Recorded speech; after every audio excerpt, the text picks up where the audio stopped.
के ऊपर क्यों चढ़ाते हैं? क्या उन्हें पसंद है? नहीं, पसंद नहीं है, इसलिए नहीं चढ़ाते। इसको चढ़ाने का कारण दूसरा है कि भोलेनाथ को हम कह लेते ना, भोलेनाथ को भांग धतूरा पसंद है क्योंकि वो सेवन करते हैं, इसलिए हम उनको ये चढ़ाते हैं, ऐसा नहीं। इसका दूसरा कारण है।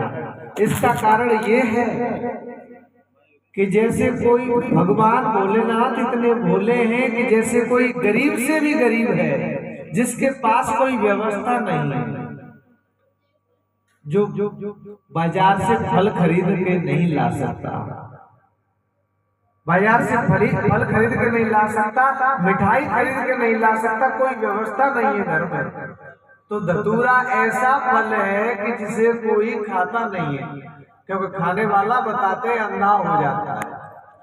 तो धतूरे को फल को कोई खाता नहीं है, कोई पशु भी नहीं खाता, और जिसको कोई नहीं खाता, कोई नहीं लेता हो, वो हमें दे दो। फ्री की चीज भगवान भोलेनाथ कहते हैं कि जो गरीब से गरीब है, जिसकी कोई व्यवस्था नहीं है, जिसके हाथ में कुछ भी नहीं है, और जो कुछ नहीं चढ़ा सकता है, तो वो भांग और धतूरा ही चढ़ा दे मेरे लिए। क्यों? कि वो फ्री में मिल जाता है कहीं भी, क्योंकि धतूरे को कोई खाता नहीं है, और धतूरा किसी काम में, दवाई में आता है वैसे, पर लेकिन धतूरा कोई ऐसा फल नहीं जैसे बेर है, जैसे जामुन है, अमरूद है, सेब है, ऐसा नहीं है सो कोई खा ले, वो तो कभी कभी जरूरत पड़ती है दवाई में, तो इसलिए उसे कोई नहीं खाता, सभी डरते हैं। इसलिए ये कोई जो नहीं चाहता वो मुझे दे दो, इसलिए इनके लिए, ये भोलेनाथ के लिए ये चढ़ाया जाता है, न कि भोलेनाथ को ये पसंद है। तो ये धारणा हमारी हमें बदलनी चाहिए। कुछ ऐसी चीजें हैं माताओं बहनों, जो जल्दी आना, कुछ ऐसी चीजें हैं जो हमारे समाज में अराजकता फैलाए हुए हैं, जो दुष्प्रचार हुआ है, जिसके कारण जिनका असर उल्टा जा रहा है समाज में। जो हमने मान्यता बना ली है कि देवी को ये पसंद है, देवी को शराब पसंद है, देवी माता को मांस पसंद है, ये हमने धारणाएं बना ली हैं। ऐसा है कुछ नहीं। ये देवताओं को हमने ही अपनी इच्छा पूरी करने के लिए हमें जो पसंद है वो हम चढ़ा देते हैं, और फिर हम कहते हैं कि ये तो देवी को पसंद है, ये तो भगवान को पसंद है। ऐसा नहीं है। इसलिए हम अपनी इच्छा पूर्ति के लिए ऐसा करते हैं। तो इसलिए भोलेनाथ को भांग धतूरा अच्छा नहीं लगता है, बल्कि ऐसा है कि हर जगह मिल भी जाता है और सुलभ है, इसलिए उन्होंने कहा कि ये सुलभ है, इसलिए किसी को परेशानी न हो, किसी को समस्या न हो, इसलिए हर कोई मेरी पूजा कर ले और चढ़ा ले।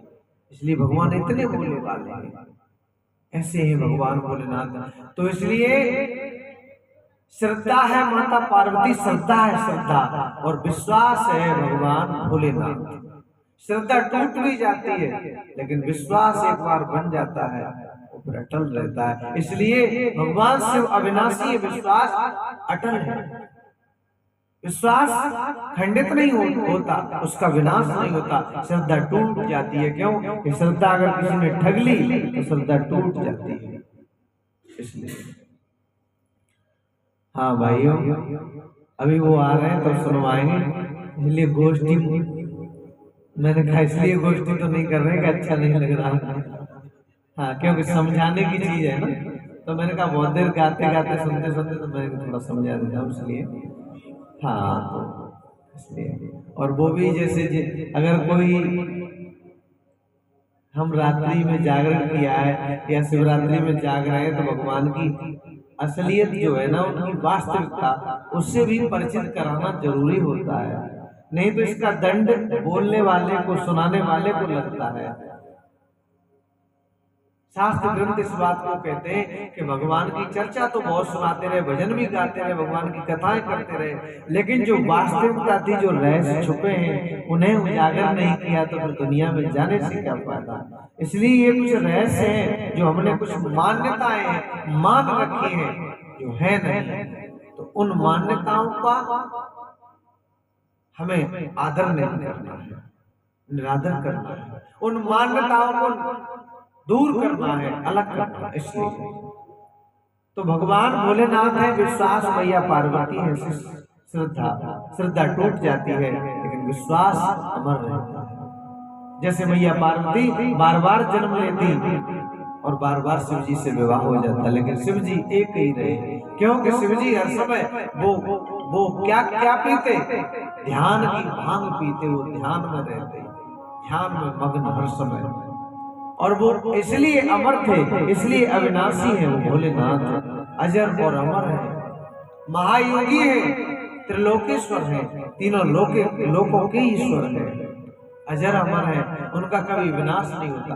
तभी तो मैया पार्वती ने ये बात पूछी थी कि इसका क्या कारण है जो मैं मरती रही हर बार, आप एक भी बार मरे नहीं, आपका शरीर का विनाश नहीं हुआ।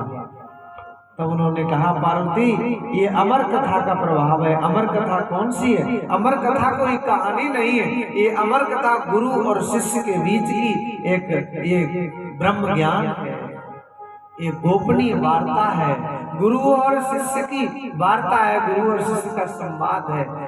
ये जो ये हृदय में ये इस घट में घटता है साक्षात, ये कोई कहानी नहीं, कोई कथा नहीं है, ये क्रिया घटती है जो गुरु शिष्य के सिर पर हाथ रखता है, तब ये क्रिया घटती है। इसलिए तो ये जिंदगी मिली है भगवान के भजन के लिए, तो इस जिंदगी में भगवान का भजन कर लीजिए, और इसके अलावा जिंदगी किसी काम की नहीं है। आज हम जीवित हैं यहाँ बैठे, तो कोई मर जाता है तो हमें ऐसा लगता है कि अरे यही तो चला गया, हमें नहीं, यानी हमें अपनी मौत याद नहीं है, लेकिन मौत आपके पीछे लगी है, हर वक्त साथ लगी हुई है। एक मेढक था, मच्छरों को खा रहा था, पीछे से सर्प ने टांग पकड़ी हुई है, और फिर भी सर्प वो मेढक है मच्छर खाने में लगा हुआ है। तब तक धीरे धीरे करके सर्प ने उसको अपने अंदर ले लिया, सर्प मेढक को अंदर निगल गया और मेढक मच्छर खाने में ही लगा रहा। सेम यही दशा हमारी है, बिल्कुल। जो ये विषय रूपी मच्छर है, ये मौज मस्ती है, ये जीवन का आनंद, नाचना गाना, ये बस हो गया डीजे पर डिस्को रिमिक्स, दिन रात सुन रहे हैं, फोन में शॉर्ट वीडियो देख रहे हैं और बस आनंद आ रहा है, हंसी मजाक की वीडियो देख रहे हैं, हर वक्त उसी में मस्त है। तो समझ लो हम उस मेढक के समान है जो मच्छर खाने में लगा हुआ है और पीछे से सर्प ने टांग पकड़ी है। ये सर्प कौन है? ये काल ही तो सर्प है जो हमारे सबके साथ लगा है, और मौत निश्चित है, जीवन मिला है तो मौत भी होगी, इसलिए मौत को कभी न भूलना। दो चीजों को याद रख, जो चाहे कल्याण, नारायण एक मौत को दूजे श्री भगवान। अगर कल्याण चाहते हैं तो दो चीजों को याद रखना पड़ेगा। कौन कौन सी? नारायण एक मौत को और दूजे श्री भगवान, ये याद रखना पड़ेगा। अभी ये बात समझ में नहीं आएगी। क्यों? क्योंकि अभी मौत सामने नहीं है इसलिए, लेकिन मौत जब सामने होती है, जीव जब जाता है, अभी तो नानी की वो जो नानी और दादी की जो कहानियां होती हैं, अभी तो वो लगती हैं कि ये कह रहे हैं गप्पे लड़ा रहे हैं, लेकिन ये गप्पे नहीं है, गप्पे ये सत्य है, सत्य। और ये तभी समझ में आती है जब हम जीवन की अंतिम श्वास ले रहे होते हैं तब। इसलिए मैं ज्यादा न कह करके थोड़े से पर विराम देता हूँ, और सबसे यही कहना है कि जीवन मिला है तो प्रभु का भजन कर लीजिए, और अगर भजन नहीं किया तो जीवन यूं ही बीत जाएगा, और जाना एक दिन निश्चित है। कोई राजा, रंग, फकीर, चाहे कोई भी हो, लेकिन एक दिन जरूर यहाँ से गया है। और कोई फूल न बाग में ऐसा खिला, खिलके जिसे मुरझाना पड़ा, विदकाई अटल विधान रहा, जिसे आना पड़ा उसे जाना पड़ा। इसीलिए भक्ति करते हैं हम कि जाते समय मौत का कष्ट न हो, मौत का जो दुख होता है वो दुख से हम दूर हो जाए। एक दृष्टांत सुनाता हूँ छोटा सा, उसके बाद एक चेतावनी भजन है, उसके बाद मैं राजेंद्र को सौंपता हूँ, फिर आप लोग राजेंद्र के मुख से भजन सुनेंगे, क्योंकि लगता है आप लोगों को थोड़ा और नाचने की आवश्यकता है। नहीं, अब तो आपको सुनने वाले बैठे हैं सभी। हाँ, हमने बहुत कर दिया। क्योंकि भाई लोग बात करते हैं तो मुझे ऐसा लगता है कि शायद हाँ हाँ ठीक है ठीक है, अच्छी बात है। माताओं माताओं तो बड़ी एक समझने की बात है, समझना भाई। एक राजा था, एक राज्य था, उस जगह 5 वर्ष के लिए राजा चुना जाता था और एक राजा एक ही बार चुना जाता था, उसके बाद में राजा बदल दिया जाता था। कैसे? उसके बाद में राजा बदल दिया जाता था और राजा हटाया ही नहीं जाता था।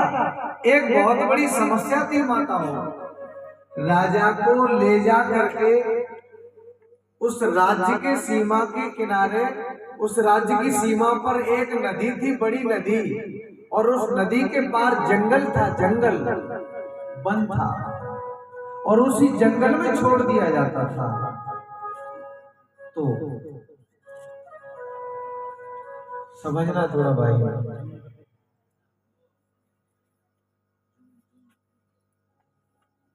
क्या सुना?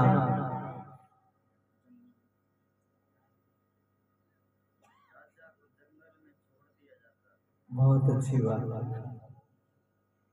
महाकाल के भक्त है ना, ताली बजा दीजिए।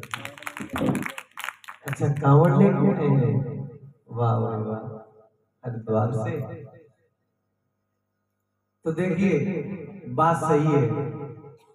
ये मुझे इसलिए लगता है कि लोग आजकल जो है ना सत्य की चर्चा सुनना नहीं चाहते हैं। यहाँ की बात नहीं कर रहा, मैं ज्यादा कर रहा हूँ, इसलिए मैं आप तो सुन रहे हैं पर फिर भी मैं इसलिए पूछ रहा हूँ कि शायद कहीं ऐसा तो नहीं है कि ना अच्छा लग रहा हो, क्योंकि हर व्यक्ति की समस्या बन गई है कि हम भक्ति तो कर रहे हैं, कैसी?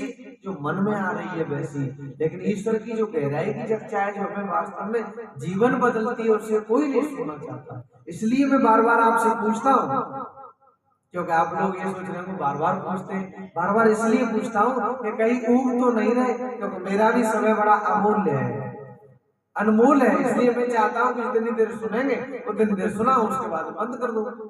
मैं तो चाहता हूँ कि कोई संदेश जाना चाहिए, समाज के ऊपर कोई प्रभाव पड़ना चाहिए। तो इसलिए मैं ये बात कह रहा हूँ कि वास्तविकता जाने जिससे जीवन बदले। तो राजा नदी के पार जंगल में छोड़ दिया जाता था और उस जंगल में शेर जीते थे जो राजा को खा जाते थे।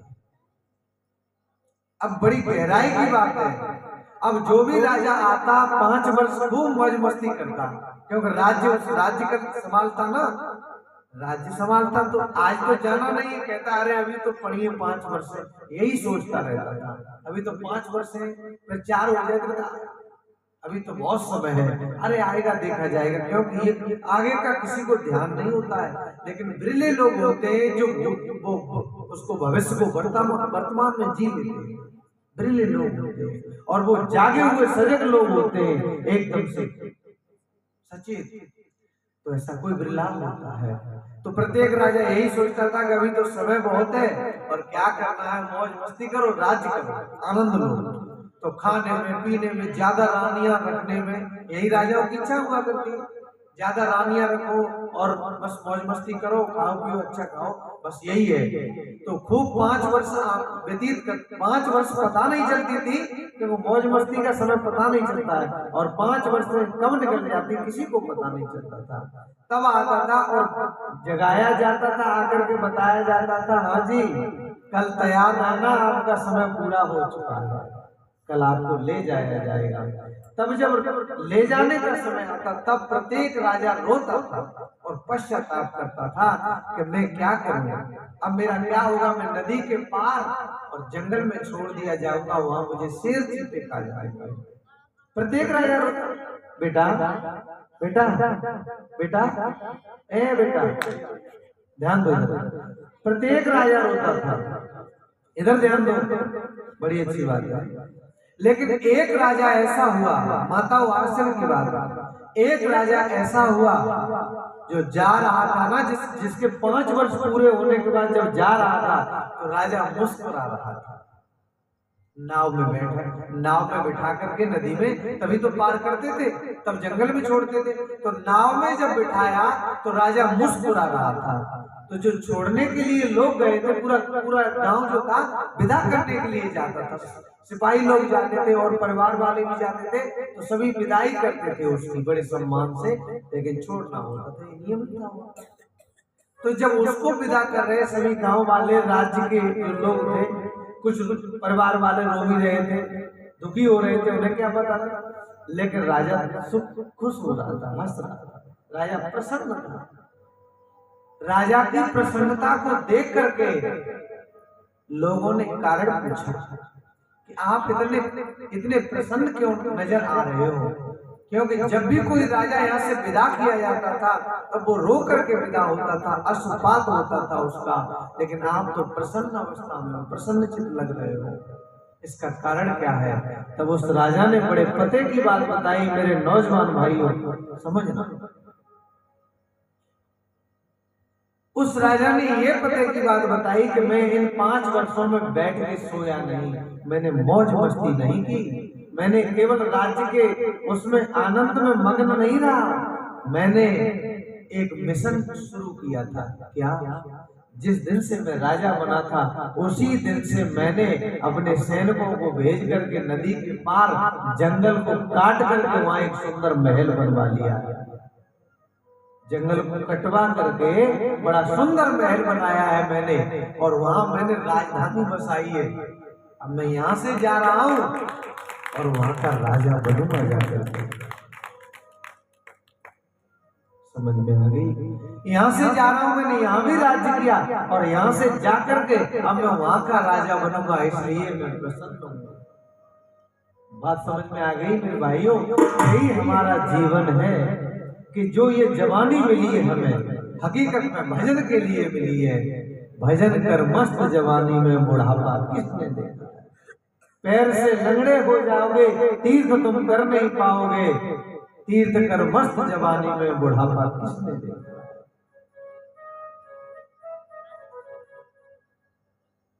हाथ से लूले हो जाओगे, दान तुम सेवा तुम कर नहीं पाओगे, अरे सेवा कर मस्त जवानी में बुढ़ापा किसने देखा?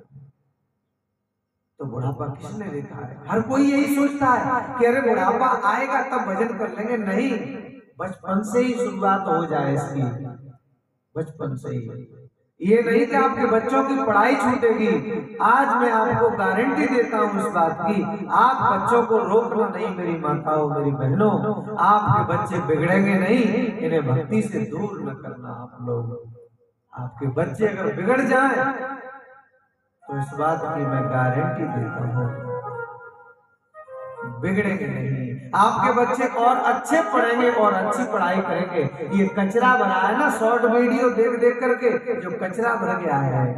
मेरे साथ के कई लड़के थे जो गर्मियों की छुट्टी में ताश खेला करते थे, और मैं अकेले में बैठ करके धार्मिक पुस्तकों को पढ़ता था। मेरे पिताजी जब मेला के लिए मुझे पैसे देते थे, उन पैसों से मैं कभी कुछ खाने पीने की चीज नहीं खरीदता था, ना कोई खिलौना खरीदता था, मैं पुस्तक खरीदता था, जो भी धार्मिक पुस्तक हुआ करती थी। उन पुस्तकों को पढ़ते और पढ़ता था, आनंद आता, गर्मियों में बहुत आनंद आता था। तो लोग कहते थे अरे पैसे क्या है। वो लोग जो अपने बच्चों को ये कहते थे कि अरे इसमें क्या रखा है, ताश खेलने पर नहीं रोकते थे, लेकिन ग्रंथ पढ़ने पर, धार्मिक पुस्तकें पढ़ने पर रोकते थे। कहीं के न रहे वो, न इधर के रहे न वो उधर के रहे। उन्होंने अपने बच्चों को ग्रंथों से तो रोक लिया, लेकिन आज वो जो मोबाइल में अंदर जा चुके, इतने गहरे जा चुके हैं, तो वो जो अश्लील और शॉर्ट वीडियो जो देखते हैं उसमें इतने घुस गए। अब मैं उन माता पिता को चैलेंज करता हूँ कि दम है तो अपने बच्चों को आपने ग्रंथों से तो दूर कर लिया, लेकिन इस बीमारी से दूर करके दिखाओ तो मैं मान जाऊंगा।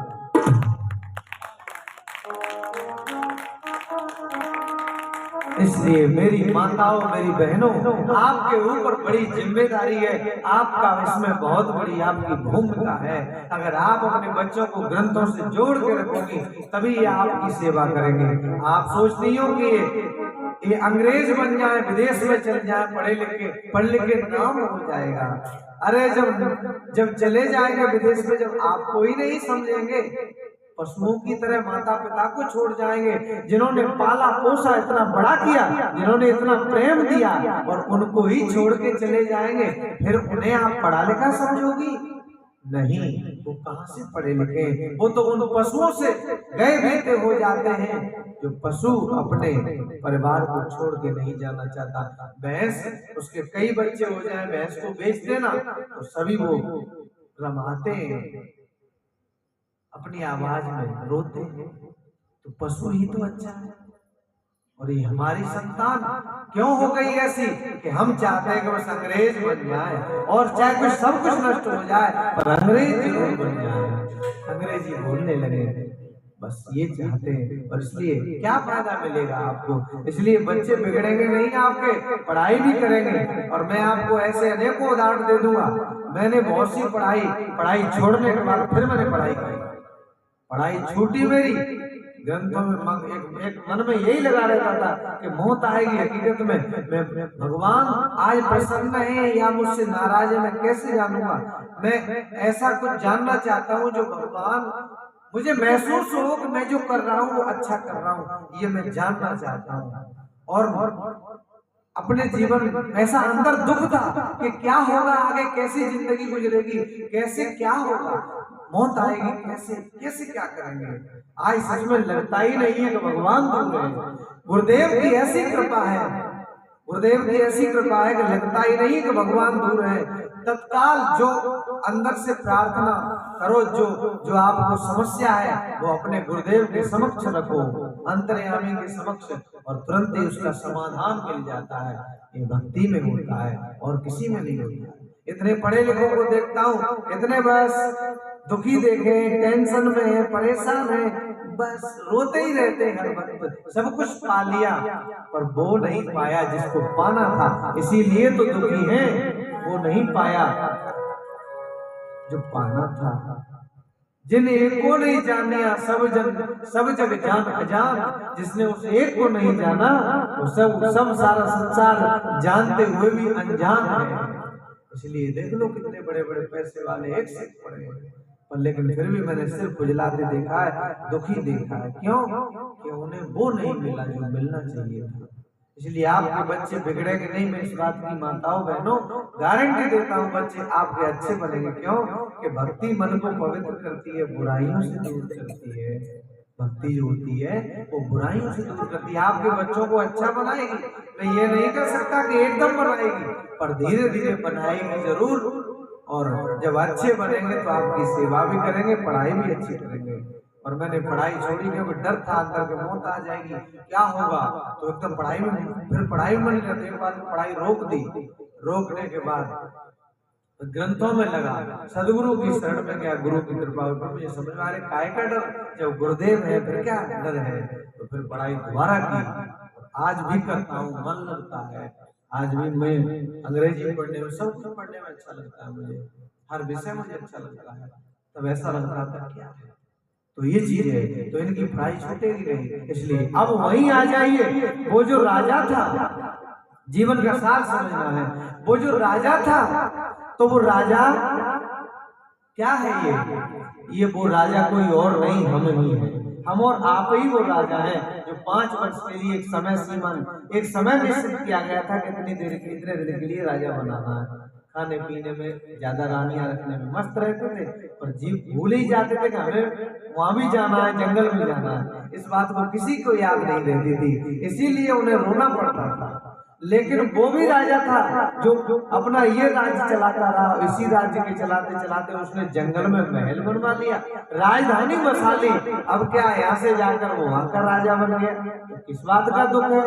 ऐसे ही ये जीवन मिला है उसी राजा की तरह हमें। तो अभी हमारे में सामर्थ्य है एक पूर्ण गुरु की शरण में जाकर के, और पूर्ण गुरु की शरण में जाने के बाद उनके द्वारा बताए हुए मार्ग का अनुसरण करें, वो भक्ति, वो ज्ञान साधना करें। और जिसके द्वारा ये लोग है, इस लोक को छोड़ने के बाद वो जिस लोक में हम जाएंगे वहां भी ऐसे ही आनंद आएगा।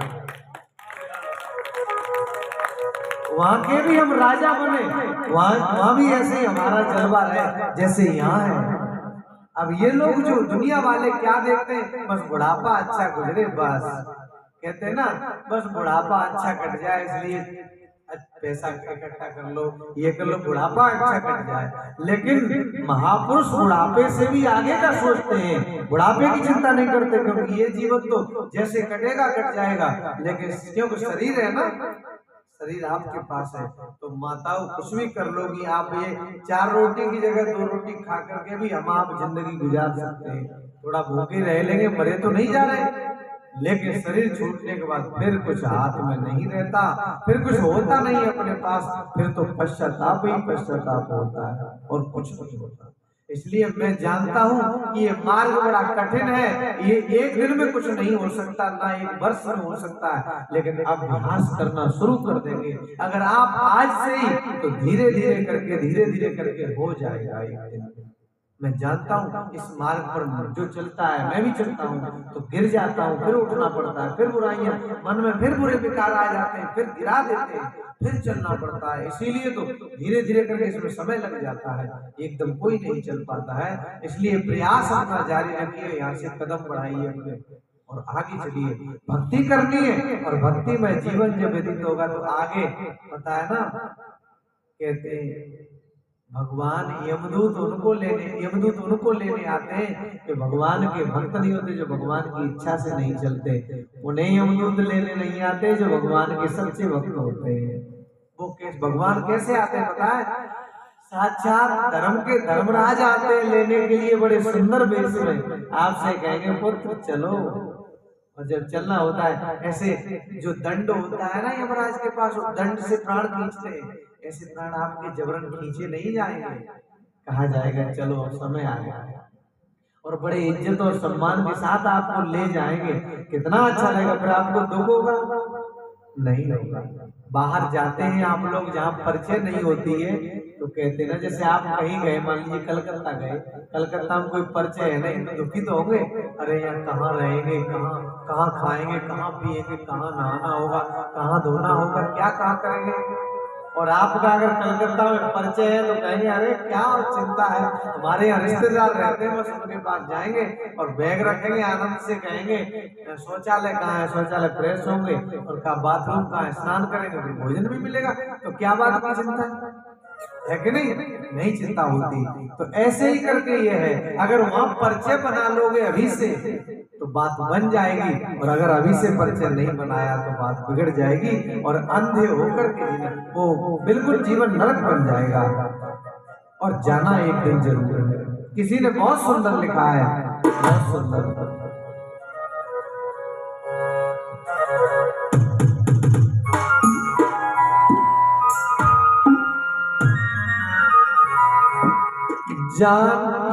जाना होगा जरूर, इसी में साथ में, इसी में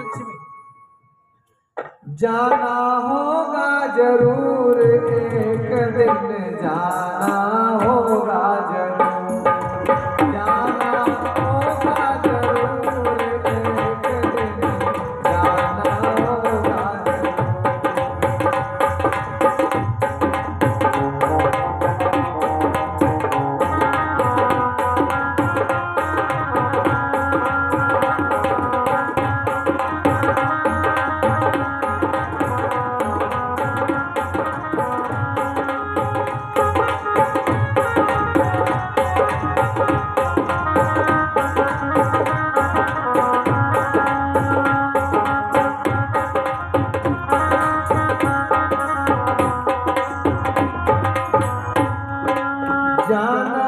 जाना होगा जरूर, एक दिन जाना होगा जरूर, जाना होगा जरूर, एक दिन जाना होगा, जाना होगा जरूर, एक दिन जाना होगा, जाना होगा जरूर, एक दिन जाना होगा जरूर, जाना होगा जरूर, एक दिन जाना होगा जरूर।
ना होगा